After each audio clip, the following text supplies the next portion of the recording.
Las 24 horas del día, Onda Digital Televisión, la verdad de la noticia. Habla crack, ¿sigues viendo los partidos sin emoción? Pásate a la zona de ganadores en micasino.com. Tragamonedas, deportes, casino en vivo, eSports, todo en un solo lugar. Regístrate ahora escaneando el código QR y disfruta de duplicar tu primer depósito. Ingresa a micasino.com y demuestra quién es el que más sabe. Juega, gana y sobre todo, cobra. En Onda Digital Televisión tenemos para ti toda la información nacional e internacional en política, salud, economía, deportes y más. Siempre con la objetividad y la veracidad que nos caracteriza. Las 24 horas del día. Onda Digital Televisión. La verdad de la noticia.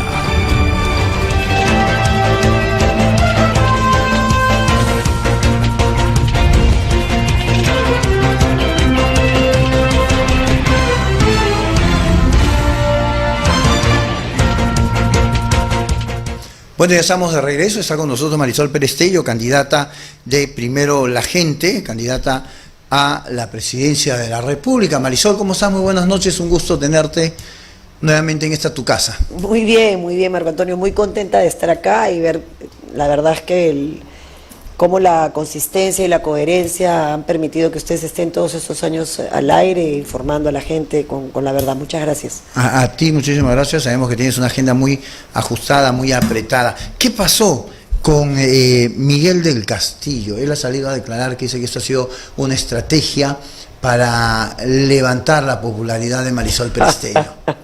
400.000 soles vale la popularidad de Marisol Pérez Tello. Imagínate, y espero que se lo devuelvan a la OMP. En esa gestión nos encontramos ahora. Mira, para hacerte la historia corta y poder contarte de dónde vengo, que me parece que eso es lo que le importa al país, son las propuestas, y ahora acabo de venir del SUTEP, te contaré cuando podamos, hagamos esto. Miguel no es consciente que lo que ha hecho no es correcto, porque él le llama discrecionalidad a algo que en realidad es no diferenciar lo bueno de lo malo, ¿no?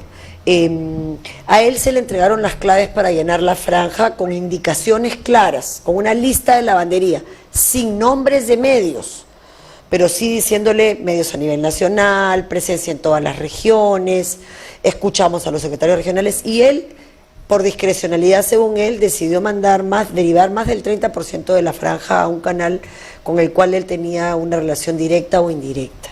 Y eso es conflicto de intereses claramente, ¿no? Entonces lo que hicimos, cuando por supuesto no nos dio la información, en fin, una conducta bien poco transparente, cuando nosotros tuvimos acceso a la información fuimos a la OMPE y desde ese día, que fue el 23 de enero, empezamos a tramitar el no recibir esa franja, intentar que eso se le devolviera al Estado, ¿no? Porque imagínate, si encima que haces algo que no es correcto, te vas a beneficiar con el dinero. En eso estamos, todavía no se cierra, la OMPE nos ha mandado una carta hoy día pidiéndonos que precisemos si es a todos los medios vinculados, que suman los casi 400 y tantos mil, y hemos dicho que sí, y que acreditemos por qué es que él terminó haciendo uso de eso para direccionarlo, y nosotros tenemos un acta de constatación notarial. Mañana vamos a volver a ir a redactar ya la parte en la que él dice, sí me dieron las claves, ya terminé de llenar la información, no nos pasan las claves y no nos da el reporte, con lo cual está claro, además ya él lo ha reconocido, pero mejor más pruebas, en la esperanza de que, y ya le dijimos a la OMP, no vamos a pasar nuestro spot en ese espacio, aunque perdamos el 30% de la franja, porque no es correcto, y no podemos avalar algo que no es correcto, y ojalá que se encuentre un mecanismo para que la plata se devuelva al Estado. Para que pero eso te perjudica a ti, en el tema de la franja electoral. Me perjudica más, claro. Me perjudicaría mucho más. ¿Qué te quedarás con el dinero? Bueno, no yo, porque nosotros la plata nunca llega al partido, la plata va directo al medio. Claro, al medio. Que lo aprovechara usando algo con lo que no estoy de acuerdo, que diga no estoy de acuerdo, pero no importa, lo voy a usar, eso es inconsistente. Así que tomamos la difícil decisión de decir, mira, no queremos eso, que se revierta al Estado. La OMP está evaluando si hay alguna salida legal, dado el hecho irregular que ha existido. Ojalá que eso se pueda, pero nosotros ya nos hemos desistido. Así que eso a mí me tiene, la verdad, satisfecha.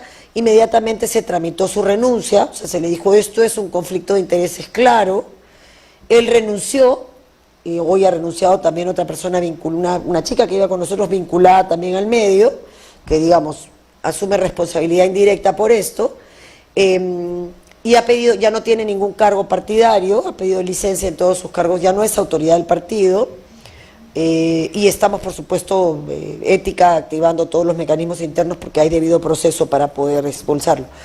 Pero él cometió el error después de su renuncia de pretender contarle a la gente que él iba a ser candidato a Lima, cosa que es falso, porque si ha pedido licencia hasta el 12 de abril, ya no puede ser candidato a Lima, o sea, ni siquiera conoce la ley, y además no es verdad, nuestro candidato es Rudecindo Vega, nuestro precandidato, y a intentar responsabilizar a gente, y por eso es que salimos a decir, oye, un momentito, nosotros ya denunciamos que esto de la franja es un asco, Claro.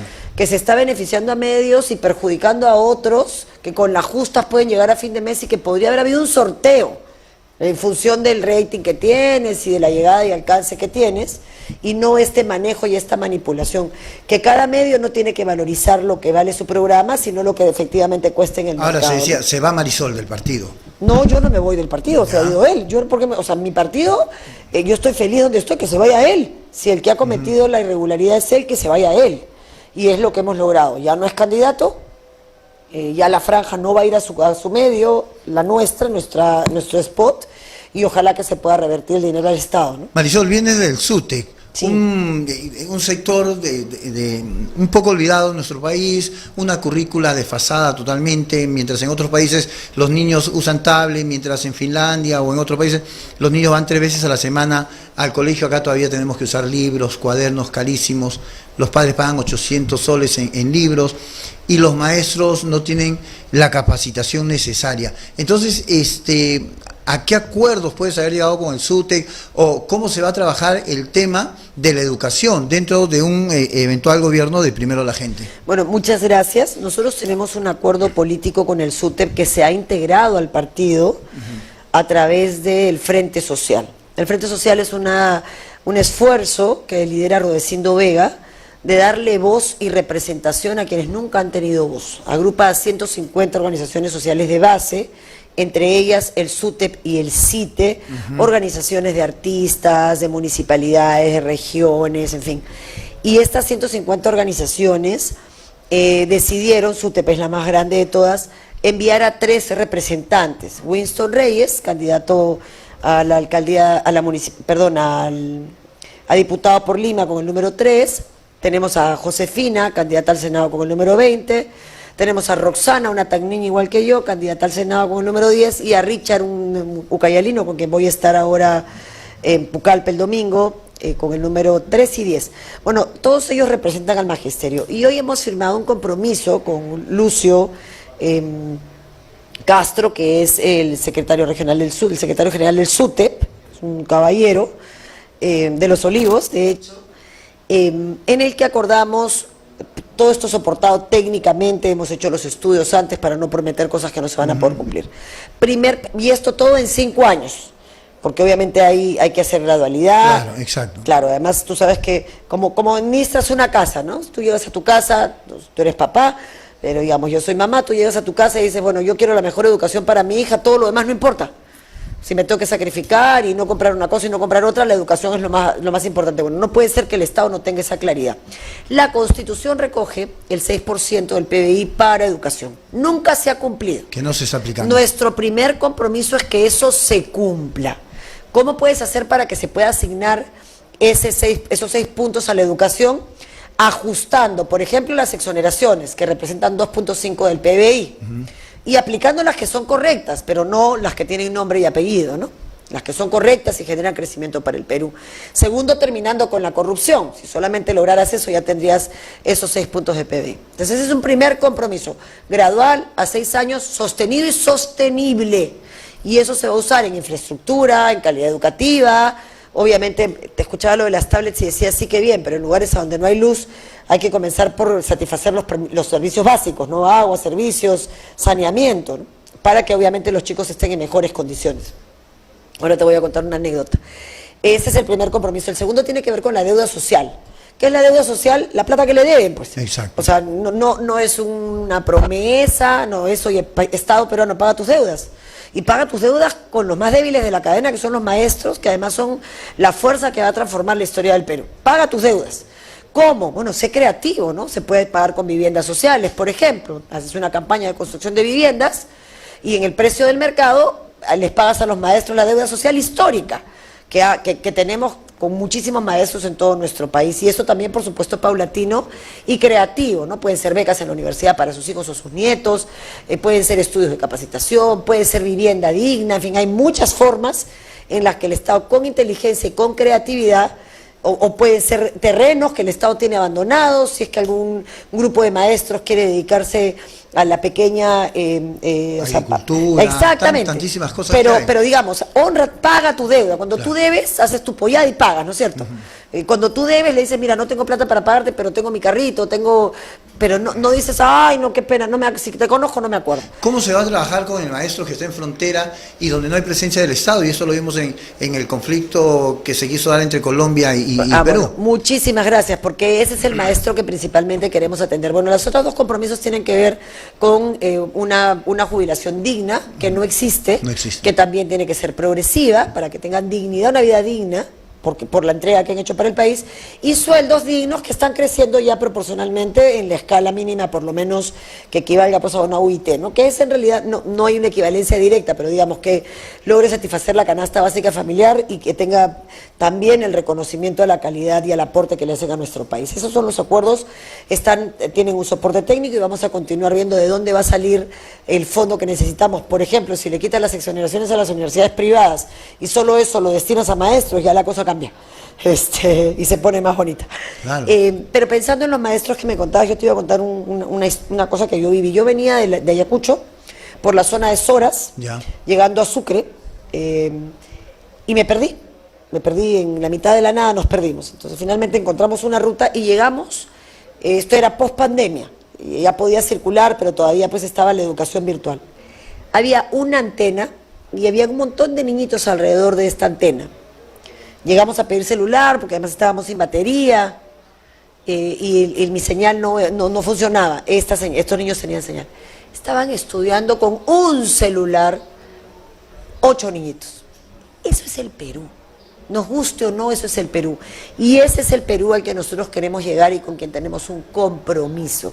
Así que yo estoy contenta del acuerdo al que hemos llegado con el SUTEP. Cantaron su himno y el himno en la parte final dice que son maestros por vocación, claro, y que si volvieran a nacer, volverían a ser maestros, ¿no? Entonces yo creo que el Perú les debe, tiene una deuda histórica con los maestros en nuestro país, los maestros y las maestras, ¿no? Hay muchos maestros o mucha gente que está enseñando en estos momentos en colegios y que no son maestros, pero quieren ser maestros y quieren tener un título.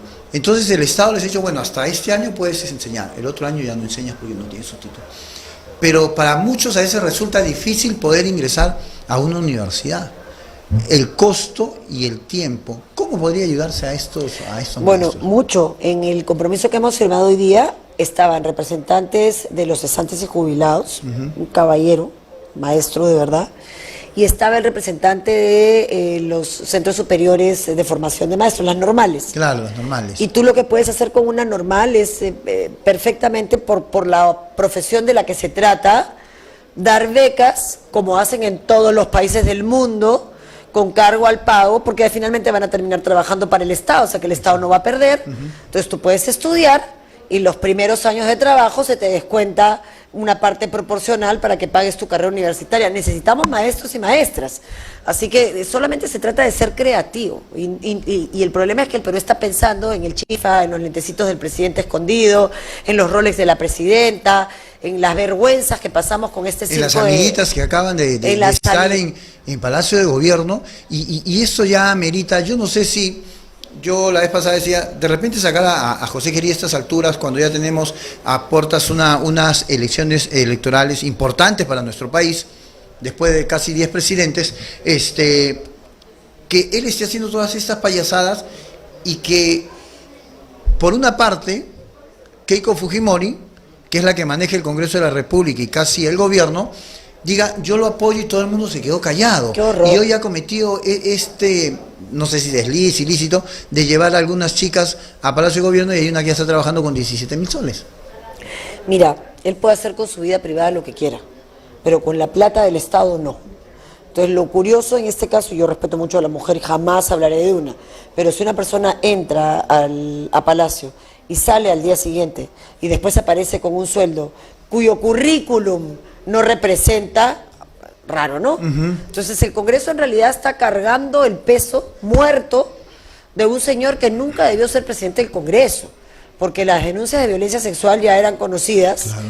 Sus excesos en Twitter, porque es coqueto, ya eran conocidos, las denuncias en la Comisión de Presupuesto por manejos irregulares ya eran públicos, y lo que necesita un país, y es lo que primero la gente ha incluido en su plan de gobierno y se compromete a hacer, es transparencia absoluta en la gestión pública y en la agenda, en este caso de la presidenta. Cuando yo sea presidenta de este país, usted va a saber dónde estoy, con quién me reúno, qué hago, cuál es mi agenda del día, cuáles compromisos se han asumido, y si sale una reunión que no estaba prevista, pues se reporta inmediatamente dónde fue, con quién fue, por qué fue. No vas a ir a comprar caramelitos. Y si me provoca ir al cine con mi esposo y con mi hija, diré, ¿saben qué? Me provocó ir al cine. Claro. Pero lo que no, y tenía 1 hora y media y quería abrazar a mi familia y comer canchita. Pero lo que no puedes hacer es mentir con un cinismo. Pero tú lo puedes hacer, o sea, de hecho tú lo puedes hacer desde Palacio de Gobierno.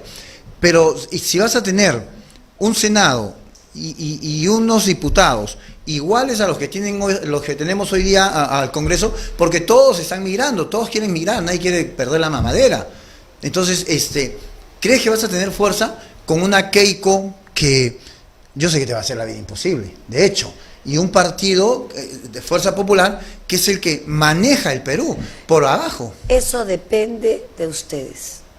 Si el 12 de abril nos permiten tener el honor de pasar a una segunda vuelta y de representarlos en el Parlamento con la fuerza necesaria para impedir que Keiko, Acuña y todos los que están manejando el país, Cerrón, todos los que están manejando hoy el país, sigan destruyéndonos, vamos a poder enfrentarlos. Yo tengo la fuerza y el valor, yo toda mi vida he sido combativa, o sea, nunca me ha asustado nada. Vamos a hacer con lo que hemos hecho con Miguel del Castillo, con todos los que no conozcan la diferencia entre hacer empresa y aprovechar la posición de poder cerca del Estado, porque Miguel del Castillo no era nada, era solo un candidato, pero aprovechó una ventana de oportunidad y hizo algo que es inaceptable. Bueno, la misma firmeza, aunque me duela, que hemos tenido en el caso del señor del Castillo con este hecho, la vamos a tener con todos. O sea que si tú pretendes entrar a trabajar al Estado para beneficiarte, te vamos a sacar. Si no nos damos cuenta, porque es muy difícil darse cuenta, si tienen la especialidad es meterse al poder político, los niños y todos estos sinvergüenzas. Si la tragedia no es que hayan niños en el Congreso, es que nadie haga nada. La tragedia no es que este señor le dé una plata que no merece a una señorita por las razones que fueran. La tragedia es que no hagan nada. Si la vergüenza no es que ese señor se ponga un gorro, porque tú no lo puedes controlar. Claro. Lo que es inaceptable es que frente a un hecho tan evidente, mires de costado, ¿no? O torongo no come o torongo. Exacto. Eso es lo inaceptable. Para eso necesitas un Estado transparente. Prendes la luz en tu casa y puedes barrer la basura a oscuras, y este país administra al Estado de manera muy oscura. Si no fuera por la prensa y las denuncias que descubre, nunca se sabrían un montón de cosas que han terminado siendo grandes escándalos, ¿no? Exacto. Uno de los puntos importantes y que tú has tratado, y te felicito, es el tema de la educación. Si no hay educación, vamos a tener gente paria de aquí a unos años. ¿Y cómo vas a manejar el tema de la delincuencia? Uno es la educación, ya lo dijiste, pero el tema de la delincuencia, el sicariato, la falta de trabajo, los asesinatos que hay todos los días, ¿cómo lo vas a ir trabajando? Porque veamos que Geri dijo, sí, vamos a acabar con la delincuencia, pero no tiene ni siquiera ningún plan estratégico. No tiene idea. Y la policía, y yo siento que la policía está capturada políticamente. Muchas gracias. Mira, yo soy la candidata presidencial porque el dolor más grande que tiene nuestro país ahora, que es la inseguridad, es mi especialidad. Yo trabajo en eso. Yo trabajo hace 15 años en cárceles, en Lurigancho, en Castro Castro, en Sarita, en todas las cárceles, en particular en Castro Castro y Lurigancho. Conozco el perfil criminológico, sé que gente se puede resocializar y que gente no. Sé que 6 de cada 10 presos no acabaron el colegio, eso está íntimamente relacionado con la educación y con la deserción escolar. Sé que 7 de cada 10 vivieron en hogares con violencia familiar. ¿Dónde se puede detectar la violencia familiar? con la educación y en las escuelas. Entonces hay una relación entre educación de calidad y criminalidad que se puede corregir. Ya luego están el crimen organizado, el Tren de Aragua, el Comando Vermelo, la Gente Italiana, que han tomado el país. ¿Y por qué lo han tomado? Porque este Congreso ha aprobado leyes infames que son un cartel del Estado peruano. Está en oferta, ven y haz lo que te da la gana porque no te va a pasar nada. El 28 de julio vamos a juramentar y dentro de ese juramento vamos a entregar el proyecto de ley al Congreso para derogar todas las leyes pro crimen. Y en paralelo vamos a presentar un pedido de facultades delegadas para corregir las reglas que algunas se aplicaron con abuso, que este Congreso derogó con esa excusa y que nos han puesto absolutamente en una indefensión frente al crimen organizado. Hay algo que a mí me preocupó y es, Marisol, disculpa que te corte, no, por favor. Es el tema de a los menores de edad ya tratarlos o juzgarlos como criminales mayores, y que Flor Pablo hizo todo lo posible para que esto fuera detenido por el Tribunal Constitucional. Mira, yo lo denuncié en Inversión por la Infancia, que es donde trabajo con el padre Gastón Garatea. Eso es un error. Mira, en la única modificación que se pudo hacer interesante del Código Penal, cuando yo era presidente de la Comisión de Justicia, una gran modificación, se incluyó una sanción a los delincuentes que usaban a menores para cometer delitos. La sanción no va para el menor, pero sí va para el delincuente. ¿Qué hace el delincuente? Trata de que el menor actúe desvinculado para que no vaya a la cárcel, y por eso agarraba chicos de 17, 16. Cuando tú bajas la edad, lo que estás haciendo es que el delincuente ya no busque al de 16 o 17, sino al de 15 o 14. Y si vuelves a bajar la edad, será de 13 y 12. En México hay sicarios de 7 años. Porque eso es populismo penal, eso no resuelve el problema. Lo que pasa es que trabajan a la gente al miedo, hacen barbaridades como estado de emergencia. Un estado de emergencia permanente ya no es emergencia. Van los militares a la calle como si los militares estuvieran tejiendo. Los militares están cuidando las fronteras y cuidando las zonas del crimen organizado.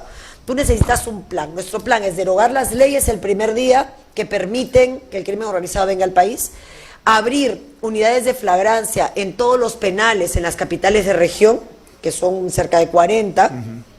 Adicionalmente, en los primeros 30 días, cuando se implementen las unidades de flagrancia, iniciar un trato para que la relación entre la Fiscalía y la Policía sea más fluida, porque ahí hay unas peleas por quién investiga y quién monitorea la investigación, que bloquean el trabajo. Hacer que los comisarios para los ascensos necesiten ser calificados por los comités distritales de seguridad ciudadana para que la gente opine y la relación entre el comisario y la comunidad sea mejor.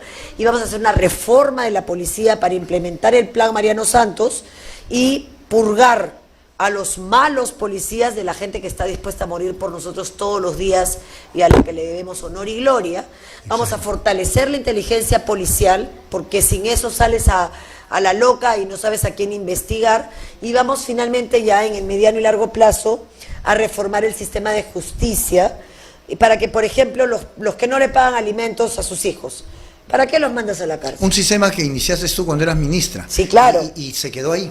Se quedó trunco, pero por eso quiero ser presidenta, porque tú puedes saber hacer. Nosotros tenemos al mejor, a Raúl Molina, un equipo súper técnico, gente que tiene mucha experiencia en el campo.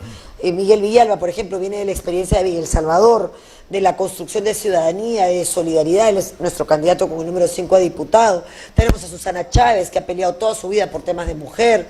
Tenemos a Justiniano Apaza, un hombre por supuesto, demócrata, arequipeño, que estaba en la línea, al otro lado de la línea cuando yo era congresista, pero nos respetamos, pues, porque la política es el arte de sentarse a hablar, no a pactar con mafias.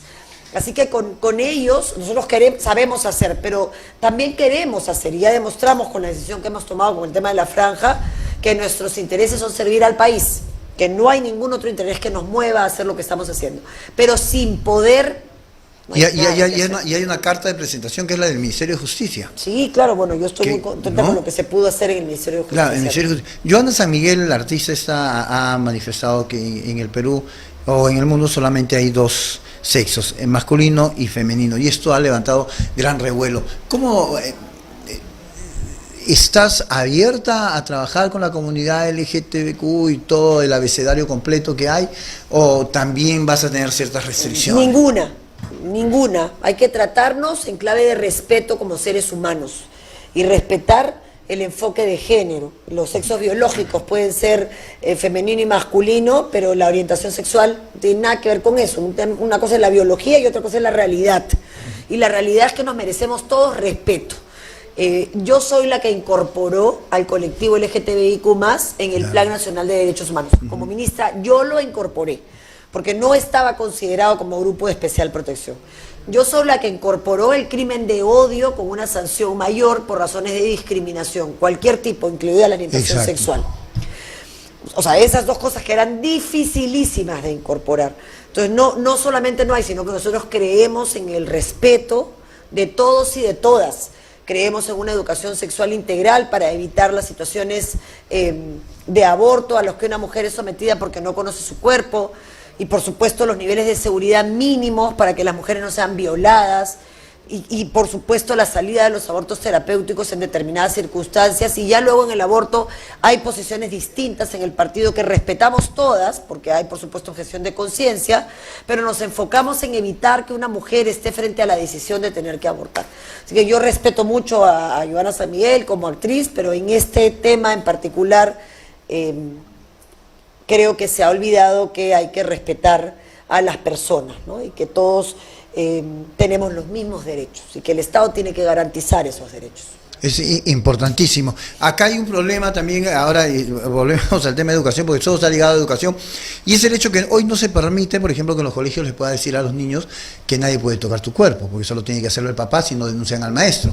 Y no les puedes decir que en el Perú nunca hubo un conflicto interno, sino que hubieron terroristas en nuestro país y que mató a gente inocente y todo, pues no lo puedes hablar tampoco porque si no en el colegio te sanciona. Entonces, eso es olvidar la historia y negarle a la gente que pueda cuidar su cuerpo. Tenemos niñas violadas. Para mí ha sido totalmente lamentable, triste, cuando trabajábamos ese tema, llegar a la selva y ver que el papá había enterrado al hijo y él mismo lo había matado porque el hijo era gay.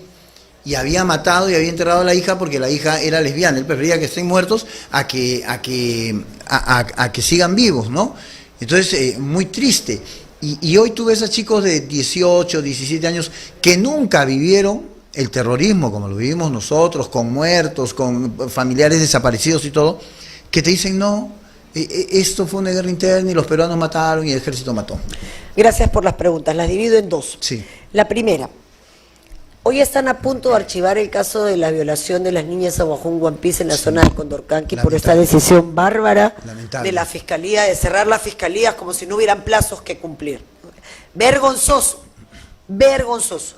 De cada 2 violaciones sexuales con sentencia, una es en la casa.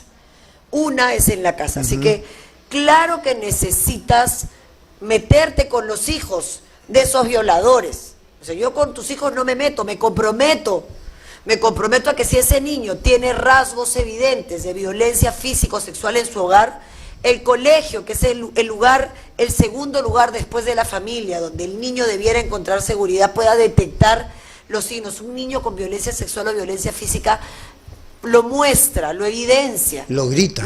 Lo grita, pero si tú prohíbes que ese niño reciba el poder para poder cuidarse a sí mismo, lo estás condenando. Y además la información hoy está en todas partes. Si tú no orientas al niño a que sepa dónde buscar información para poder formarse un juicio, lo estás condenando. Es un maniqueísmo, no es tapar el sol con un dedo, parece la época de la Santa Inquisición, ¿no? Como si quemando los libros se acabara el conocimiento. Y sobre la segunda pregunta, el domingo hicimos algo muy lindo, tuvimos un programa de televisión, fuimos con todos los jóvenes del partido en la mañana a correr. Candidato con esquina se llama el programa. Como es la carrera electoral, los candidatos corren. Y fuimos con todos los jóvenes del partido, voluntarios. Y después paramos la campaña y nos fuimos a LUM. Sin polos y sin ropa. Porque el mensaje era el siguiente: ustedes son el presente y son el futuro. Pero no hay futuro sin memoria. Claro. Es como que tú mañana te levantaras y no recordaras quién eres. No sabes a dónde ir, pues, y eso es lo que le pasa al Perú.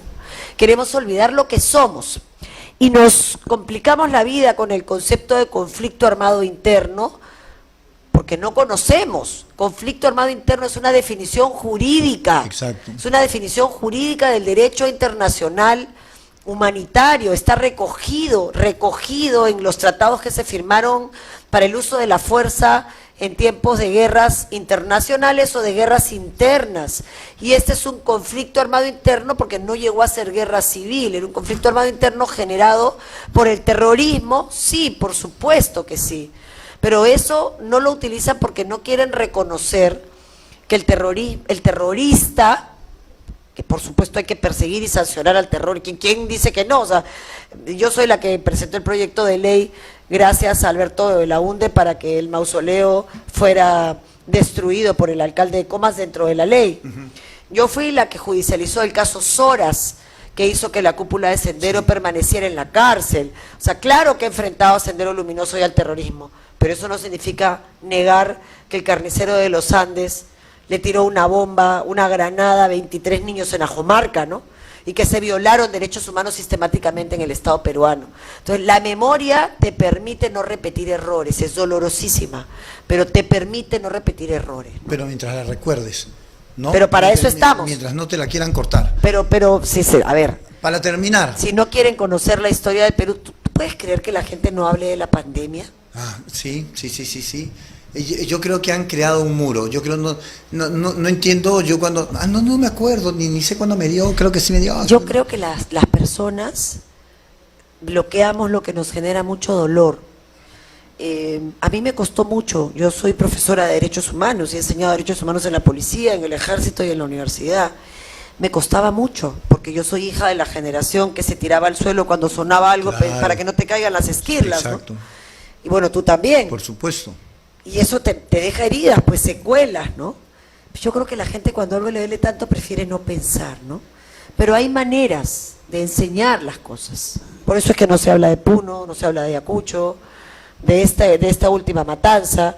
Le dicen las muertes. Las muertes. ¿Cuáles muertes? Es un asesinato, es una matanza de parte de agentes del Estado que tienen que responder por esa gente que mataron. Y que por supuesto no quiere decir que si alguno de ellos ha cometido un delito se le sancione, pero eso no te habilita a matarlo, ¿no? Así que yo creo que ese es el eje de primero la gente. Si tú primero, nuestro plan de gobierno no es sectorial, nuestro plan de gobierno pone a la gente primero desde que nace hasta que muere, dice qué Estado necesita, para qué necesita el Estado. ¿Tú también le vas a dar DNI? Ay, por Dios, ese señor, yo de verdad no entiendo, ese señor tiene una fábrica para pensar cosas imposibles, ridículas, para generar controversia. O sea, en realidad sí reconoces que hay un problema real, ¿no? Que es cómo conectas a Chosica con Lima de manera fluida. Te traes un tren chatarra que no sirve, juegas con las expectativas de la gente, te inventas una vía expresa que hoy tiene que salir Reyardo a arreglar porque la gente no tiene por dónde cruzar. Es una cosa. Y yo me imagino que para llegar acá al canal se te habrá hecho, pero imposible, terrible. Y has perdido un tiempo que has podido darlo en la entrevista. Entonces, sí, pero ¿cómo lo manejamos? Ese tema, porque Lima no fue creada para un mercado automotriz gigante como el que tenemos hoy día. No, a ver, yo te agradezco. Y primero te digo, mira, yo conversaba con Joe ahora antes de venir porque hoy es cumpleaños de Evelyn Ortiz, militante de nuestro Un saludo partido. para Evelyn. Sí, maravillosa Evelyn. Estuvo en el SUTEP también, le cantamos allá con todos los maestros y maestras su cumpleaños.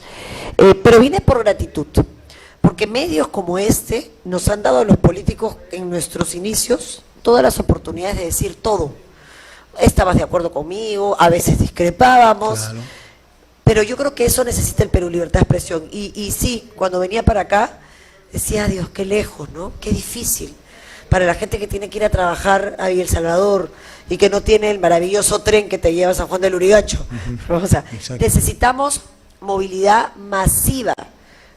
Cosas como el tren que une a El Salvador con San Juan del Lurigancho, cosas como el Metropolitano, pero que tiene que haber más de eso, porque claro, a ciertas horas es imposible, pues eso es una lata de sardinas, ¿no? Pero tú necesitas soluciones integrales, no viaductos que no funcionan. El viaducto de San Juan del Lurigancho es una tragedia, Joe. Primero, técnicamente es una barbaridad porque no resuelve el problema. Segundo, las empresas están asustando a la gente, no están negociando con ella para comprarles con injustiprecio. Después se olvidan que la mayoría de gente no tiene título de propiedad sobre su casa y están queriendo sacar botar a la gente a la calle, cuando es la gente que vino reubicada del río Rímac y hace 30 años están ahí. O sea, ¿qué sociedad somos que atropellamos a la gente sin importarnos nada? No, claro que queremos ordenar el tránsito y eso se hace con planificación, con estrategia, con transporte masivo.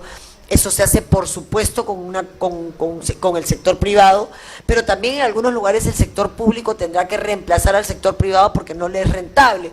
En Huancavelica necesitan carreteras y necesitan agua. De todo necesita Huancavelica. Exactamente. Marisol, tu cámara para que le digas a la gente por qué tienen que votar por ti. Tienen que votar por Primero la Gente porque somos un partido que te pone a ti primero. Nuestro nombre es Primero la Gente, nuestro símbolo es también Primero la Gente, pero lo más importante es que nuestro espíritu es Primero la Gente. Primero nuestras necesidades, tus necesidades, desde que naces o nacen tus hijos y tus nietos hasta que mueres. ¿Qué Estado necesitamos? Queremos cambiar el paradigma de un Estado que te domina y que te oprime a un Estado que te cuida y que te acompaña. Mi nombre es Marisol Pérez Tello, soy tacneña, mamá, hija y esposa, pero sobre todo soy peruana, una peruana que quiere morir acá y que voy a entregarle a mi país no solamente mi trabajo y mi compromiso, sino sobre todo mi orgullo por mi palabra, por el honor de mis padres y por supuesto mi origen tacneño de amor a esta patria por la que muchas personas estamos dispuestas a dar la vida. Este 12 de abril te invitamos a votar por nosotros, te invitamos a conocernos, debes tener un representante de tu localidad. Nosotros somos un partido que ha invitado a líderes sociales de base a postular, a tener una voz, y lo hemos hecho a nivel nacional. Tenemos representantes de los cafetaleros, al presidente de los cafetaleros, a los maestros con nosotros, a los líderes sindicales, tenemos también empresarios y microempresarios de Gamarra, tenemos también alpaqueros en Puno, a cocaleros en Yanatile, a ganaderos en Arequipa, tenemos líderes tradicionales de izquierda y de centro derecha, porque creemos en el encuentro y creemos en el compromiso por la patria. Te esperamos este 12 de abril, marca Primero la Gente. Muy bien, ha sido Marisol Pérez Tello, candidata de Primero la Gente a la presidencia, a quien le agradecemos su presencia. Muchísimas gracias, Marisol. Muchas gracias. Vamos a una pausa, no se muevan.